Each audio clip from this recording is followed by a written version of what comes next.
咁啊，私人信貸嗰邊啦，我哋都適逢最近嗰啲嘅業績期。業績期咧，即係講有一隻就BlackRock 啦嚇，因為之前咧佢都貝萊德啊都有一啲嘅旗下啲私募基金啦嚇，都有新聞咧傳過出嚟咧，就 redeem 啊嗰度會唔會有贖回嘅限制噶嘛？咁當然佢嘅 transcript 啦，一定係講得係會比較樂觀啲嘅嚇，即係避免再度引起呢個恐慌啦。始終即係嗰個 redeem 都係由 sentiment 方面嚟到去推動咁樣啦。咁佢就即係話哦，其實機構投資者咧，尤其是佢話留意到啲大型嗰啲嘅保險公司啊，都會咧繼續投啦呢啲嘅私人信貸嘅喎，所以話見到私人信貸嗰個增長咧，嗰個需求咧都仲有增長。佢話例如咧就有間佢冇開名嘅，咁有間嘅保險公司啦，咁就同 PIMCO 啊同埋BlackRock 啦，咁啊簽咗一個咧幾十億美金嘅私人信貸項目，咁呢個都係啱啱佢哋首季度啦公佈業績喺個季度裏面嚟到去進行，咁配合埋咧就係今朝早啦 Bloomberg 都有單新聞噶嘛，咁就話 PIMCO 咧係買咗之前有間 Bloomberg Capital 某一隻嘅私募基金啦嚇，買咗佢嘅4億美元嘅債券，當然啦高息，因為咧嗰個 yield 咧成6厘半，因為對比翻因為佢係2028年到期嘅同年期嗰啲嘅美國國債咧，嗰個 yield spread 都有成都有成咧，即係2.5倍啊，即係都高出2.7個百分點啊，咁多嘅喎，即係用高息嚟到吸引咧呢啲錢啦嚟到去接住先。唔係好高嘅。但係我都有諗過咧 ，Primco 咧，我覺得你買兩房都唔係差好遠，6億嗰個。嗱，你條 curve 而家10年、30年講緊都4、5厘嗰頭，咁你6厘兩真係唔係好高。所以咧之前Fed 啊同埋財政部啦，跟住咪有開同啲金融機構有開會嘅。一來啦，之前又開咗個會咧，就係講嗰啲金融或者銀行業啦，嗰個網絡安全問題啦。再早可能早一段時間開個會咧，就係關注個私人信貸啊嘛。陰謀論都講啊，即係唔知會唔會係就係都要去護盤之類咁嘅嘢。但係 so far 會唔會暫時係釋除市場對於呢個私人信貸市場呢個憂慮？其實你咁樣釋除唔到啲乜嘢，因為呢個市場本身嗰個性質就係咁嘅，有好多即係九唔搭八嘅咧集資。咁其實你嗰啲九唔搭八嘅最終都唔係做嘢嘅，係瓜嘅。咁所以你買落去嗰扎，其實一定係有啲係瓜嘅。咁嘅問題就係你好唔好彩咯。如果你打得夠散嘅，你中間有啲博中咗嘅，你博中咗嗰啲冚到你瓜咗嗰啲，咪冇問題咯。如果你博唔中嘅，你淨係買咗啲瓜嘅，咁咪大鑊咯。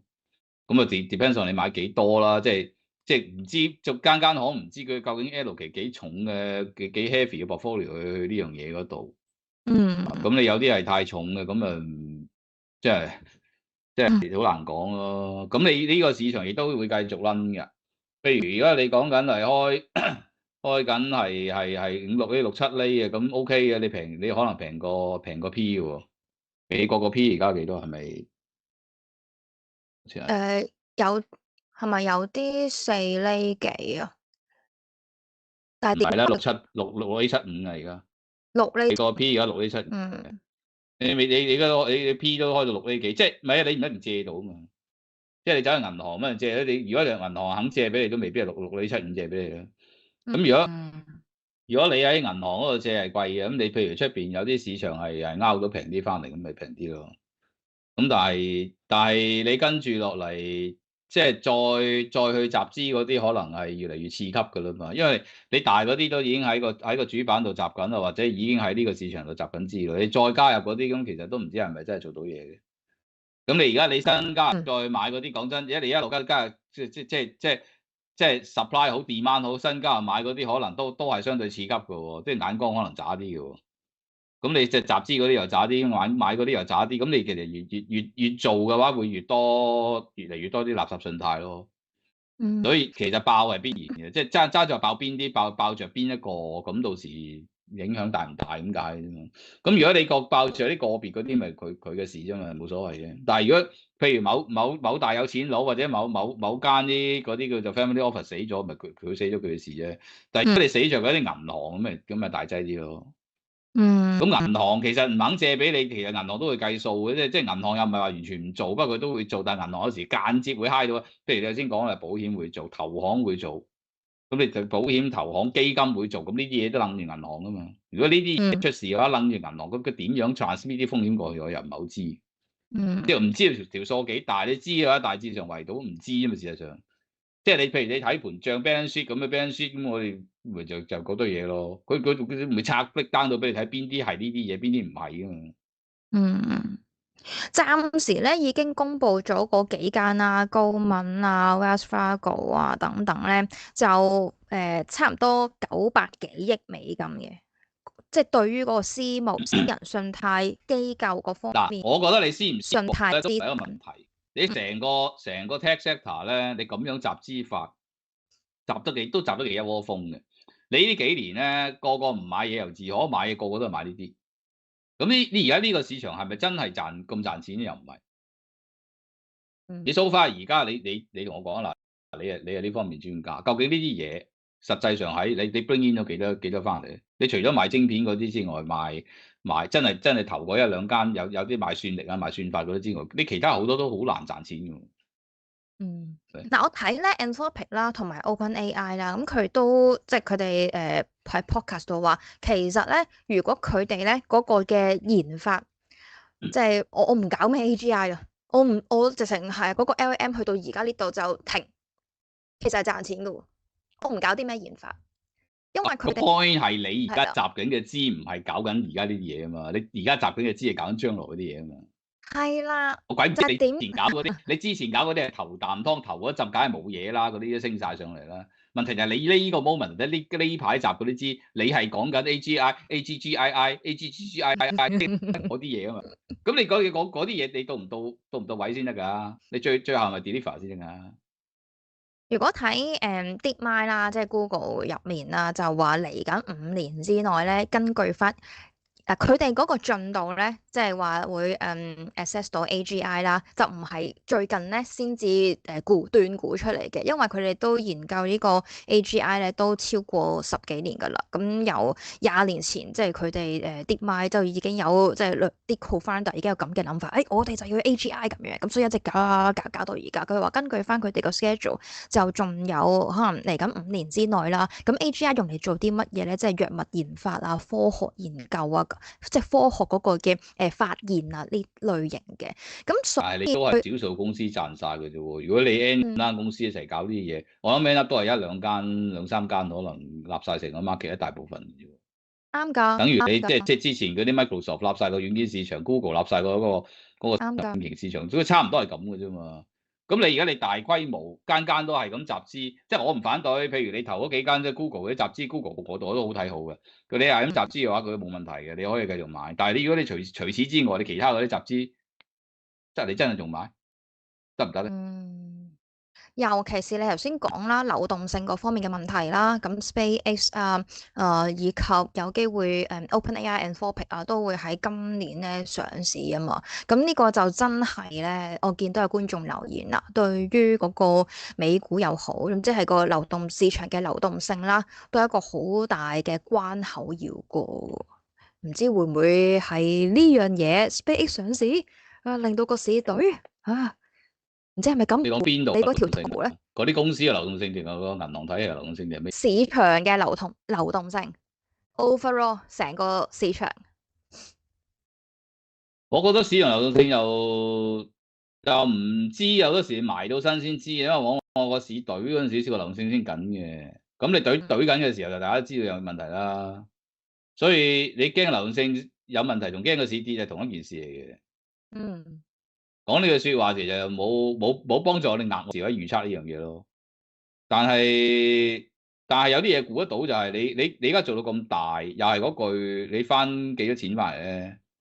而家睇嚟睇去都係頭嗰扎嗰啲業績嘅似樣啲啫喎，因為落去嗰啲都即係我哋都做過好多股票啊，Patreon 其實好多股票唔賺錢嘅喎。所以其實買夢想嘅都係。你唔見越嚟越多 M&A 嘅咩？即係你睇高敏啲數啦，都係 M&A 好勁啊嘛，咪就係已經去到汰弱留強嘅階段啦。即係你唔單止咁你值 AI 啦，得俾人你買就買 M&A 到啫。好似我哋正話博中嗰隻就係啫。咁你唔嗯隻隻都有人 M&A 佢噶嘛？如果你真係做唔到嘅話，瓜嘅啫喎。嗯嗯，咁啊睇下呢個流動性嘅風險係咪真係下半年啦衝擊住嗰個市場啦？因為我而家唔知係咪成個私募信貸啲錢都係即係淨係喺晒啲得嗰度。我覺得應該唔係咯。唔如果得係啊，嗰啲其實上緊市都上咗啦，或者咁你喺個 private 市場度集嗰啲，其實應該好多唔得㗎喎。你仲咁大嚿錢拱落去，咁其實你話冇問題係假，我就唔好信。我哋用 Wells Fargo 啦，咁因為佢就比較清晰啲嘅，咁啊剛才所提到佢哋借俾嗰啲嘅私人信貸公司啊，所抵押嗰啲嘅資產入面咧，嗱、嗯，個嘅商業服務啦、軟件啦，同埋啲 healthcare 行業啦，呢三樣嘢就佔咗一半。咁而呢一半入面咧，有17%就係啲軟件嘅公司嚟嘅，所以其實就唔係全部都係咩 AI 啊、software，因為 software 最近啲 value 跌得好嗱，多啊嘛。你咁樣分係大行業啫，每個行業都係龍頭嘅。咁究竟你每個行業懟落去有幾多係龍頭，有啲係龍尾咧？我反而想知呢樣嘢。嗯，即係咁又冇咁你咁仔細啊。係咯，係咯，你講嘅大行業，我最多就話而家你懟落沙士嗰啲死得啦，而家咁樣，即係我最多係咁結論啫，係，係嘛？但係其實你軟件都唔係冚唪唥瓜噶嘛，你頭嗰扎都得噶嘛，係咪後邊嗰啲唔得啫嘛？我諗都一半啊，即係你起碼你買 SIS 嗰啲就唔得啦，啊，都一半噶啦，起碼呢個汰弱留強洗牌。唔止一半啦，係嘛？我誒呢我見到我見到就 winner takes all 咯。咁嗯 winner 有幾多個？你話，我覺得冇嗯 winner。嗯。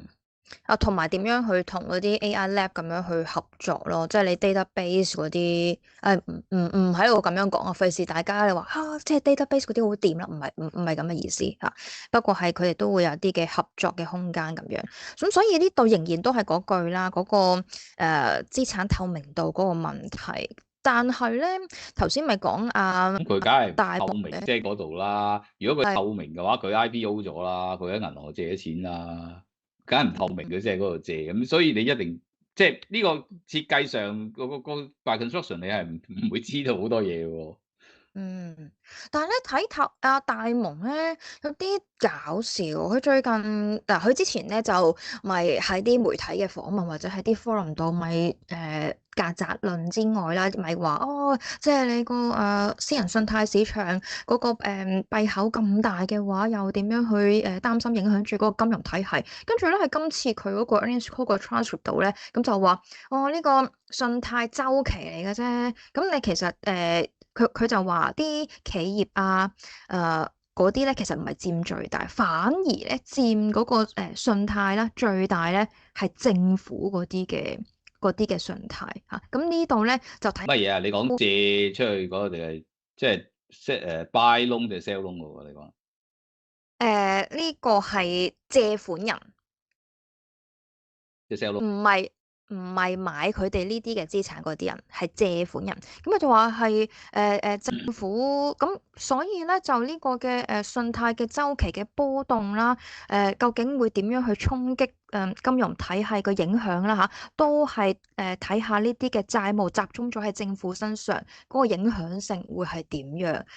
唔知點樣解讀呢個意思，但係俾我感覺就同佢之前出嚟講嗰啲嘅口供咧，唔係好吻合喎。唔知係咪嗱？我唔知係咪見佢哇！之前佢講句嘢，哇！其實兩邊都有嘅，政府啲債又係勁，private 啲債都係勁，成個美國啲債都係好勁嘅。但係政府啲債唔係不嬲都係咁勁啊。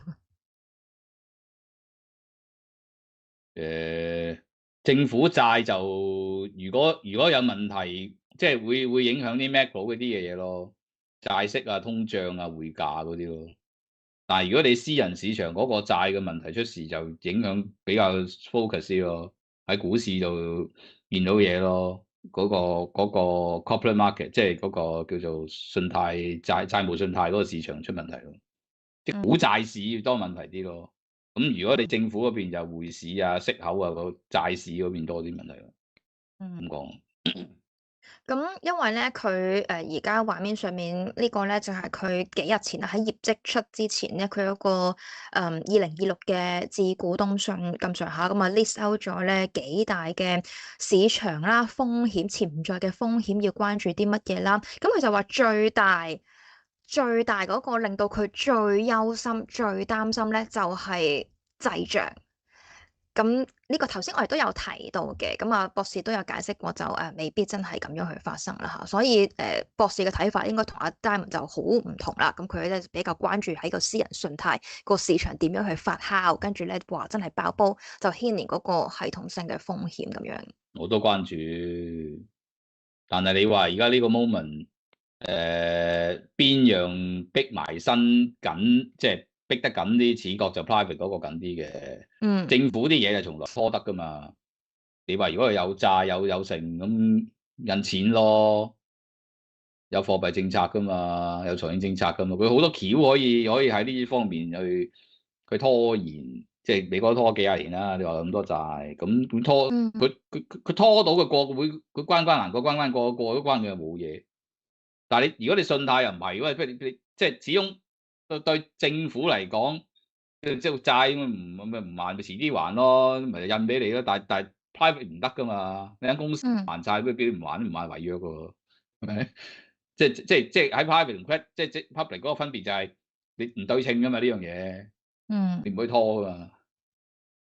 但係呢個係一個周期嘅問題，咁所以你就話見而家升就唔好 FOMO啦，等到時嗰下先至出手，即係大家啲子彈啊，到時先。我覺得你要分開長期同周期啦。譬如話你睇好 AI、睇好 Tech 冇問題，我都睇得好好嘅。但係呢個係長期嘅，但係個周期佢係真係有上落。個周期而家大容易大咗，因為你啲信貸做到咁大，你諗下你嗰個咁大嘅話，你會令到個周期上落係嗰個上落嗰個驚人程度會冚晒你嗰個趨勢俾你嗰個長期嘅回報嘅。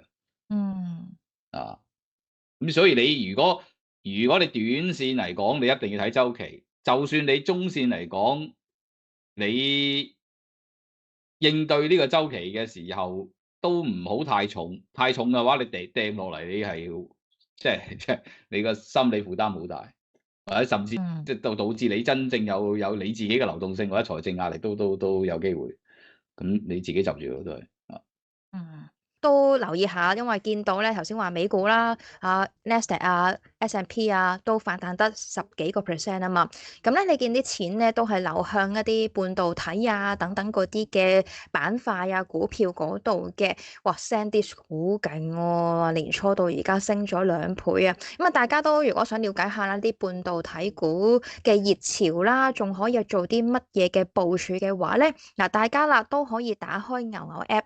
嗱，用法咧，即係點樣去即係了解嗰個即係個部署咧？我用 SanDisk 做個例子啦，同大家去講解下點樣用好好咁利用呢個 app 啦。嗱，SanDisk 咧截至2026年4月13號啦，嗱大家打開牛嘅 app 啦，就會見到 SanDisk 個技術走勢上面咧就形成咗一個上升嘅趨勢嘅，就係而家啦畫面上面圈住咁樣，即係大家會見到啦嚇。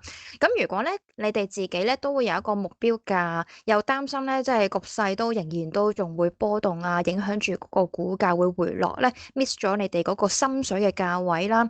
咁可以點樣處理咧？點樣去做咧？咁就可以用觸及止盈限價單呢一個嘅功能。咁啊 set 好你哋嘅條件啦，條件滿足咗之後咧就會觸發噶啦。呢個嘅觸及止盈限價單，跟住咧就會幫即係大家啦就代平安啦。咁同埋咧，只需要喺交易去交易嗰版嗰度訂單條件類型，記得好簡單嘅就喺度揀翻個觸及止盈限價單，咁就 OK 噶啦。咁另一方面咧，即係我哋頭先講咗咁耐美股啦，咁如果港股呢邊咧，其實都真係大大細細啲 IPO 啦，都陸續上市㗎啦嚇，呢個星期仲好活躍添。咁睇翻咧，即係今年上市以嚟嗰啲新股啦嚇，大部分咧即係啲表現都係唔錯嘅。嗱，尋日咧即係群實科技啊，截止認購㗎啦。咁另外啦，嚟緊都有多隻嗰啲嘅新股啦，接住嚟上市啦，比較多人講啦，我都見有一隻咧就係盛宏科技啊。因為呢個咧背後啦，佢係有 Nvidia 嘅訂單啊嘛，做嗰啲PCB 基板嗰啲嘅訂單啊嘛嚇。咁同埋啦，佢係呢個 A 加 H 咧嚟到去上市嘅。咁有啲乜嘢可以關注咧？咁咧大家都即係呢隻股份啦，聽日啦朝頭早啦10點鐘就會截止認購噶啦，下個禮拜二上市啦。咁大家咧都可以打開牛牛 App 嘅喎。嗱，佢牛牛 App 嗰度咧有個叫做市場嗰個掣啊，嗰個 tab 係啦，望住而家呢個畫面，咁啊見到市場個掣啦，跟住咧就撳去港股嗰個界面，咁拉落少少就會見到新股中心，係啦，唔該晒小編，咁就會見到咧有啲咩新股認購啊，啲咩新股係即將會上市啊，咁同埋啦。可以參考埋啦，新股上市嗰個第一日嘅表現啊，呢啲咁嘅資料嘅話咧，都可以睇到嘅。咁同埋啦，如果係用富途抽新股嘅話啦，咁就要留意埋啦，佢嗰個暗盤系統咧就比較穩定啲嘅，咁啊唔受呢個暗盤本身嘅限制啦。咁到時都可以用市價嚟到去落單。咁同埋咧，新股即係都上落啦嚇，都分秒必爭，所以咧即係要夠快手啦嚇，都好重要嘅。好啦。咁啊，講咗咁多個新嘅功能啦，介紹俾大家啦。咁如果有興趣抽新股，又或者對於美股方面咧仲有興趣嘅話咧，只要輸入我哋啦嗰個嘅專屬兌換碼 KC25嚇，KC25嗱，記得咧就係開戶，然之後咧輸入呢個 KC25啦，先有咧以下落嚟嗰啲嘅獎賞嘅額外啦，再送港幣200蚊嘅現金券啦。咁而嗰個獎勵咧總值可以高達啦港幣1800蚊嘅喎。咁點樣啦先至達到1800蚊嚇攞齊？我就唔花時間喺度講，因為咧即係會好比較詳盡啲啦，大家就可以掃下呢個 QR code，又或者咧撳入去我哋個 info box 嗰度啦，已經有開戶嘅連結啦，同埋相關嗰啲獎賞嘅詳情喺入面噶啦。咁喺一稍後時間大家都可以咧嚟到去睇下嘅。